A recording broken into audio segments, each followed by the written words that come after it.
Africa is abundant in resources, diversity, and it has the world's youngest population. It's those riches that make it inviting for outside influence as competition escalates among global powers. As a new American president is to be sworn in, African leaders are once again considering where they stand in the eyes of Washington. So help me God.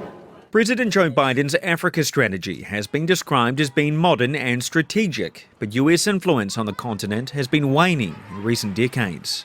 Dr. Olajumoke Ayandele from New York University says America has been willing to offer assistance to nations when it's needed, but some African leaders feel it can come with strings attached. And this reliance on you have to have human rights, you have to have good governance, they have seen it as a little bit patronizing versus, China, which is just business as usual. For the past 24 years, business as usual has included the Africa Growth and Opportunity Act. AGOA provides sub-Saharan African countries with duty-free access to the US market, and last year US imports under AGOA totaled $9.7 billion US dollars.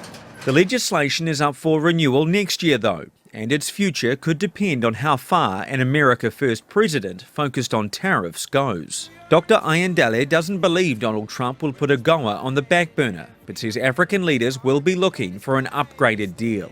I think right now with the restructuring for AGOA, they want AGOA to enhance and boost Africa's manufacturing capabilities and tie it to value chain integration in sectors such as textiles and in electronics. So instead of exports being primary goods, more like finished goods, right? In many parts of the continent, foreign powers have sought to provide military assistance, such as Russia's Wagner Group in Sudan and China's military base in Djibouti. Cameron Hudson from the Centre for Strategic and International Studies says that while the US maintains a presence in Africa, President-elect Donald Trump is likely to avoid involvement in any conflicts arising there.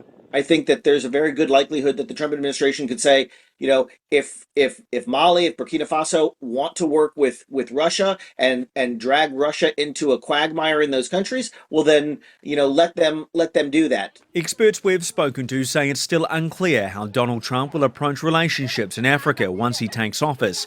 But Hudson says there is one country likely to be more nervous than others. Of all the African countries, South Africa probably comes out at greatest risk with President Trump's victory. South Africa has filed a complaint with the International Court of Justice accusing Israel of genocide in the Gaza Strip.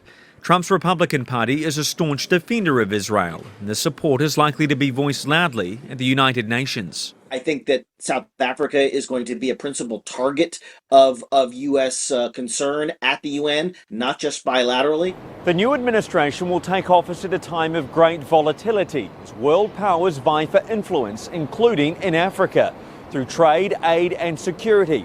Africa's leaders will now be waiting to see if Donald Trump will help uplift their people and economies, or if his foreign policy will be more focused on other areas. Mitch McCann, SABC News, New York.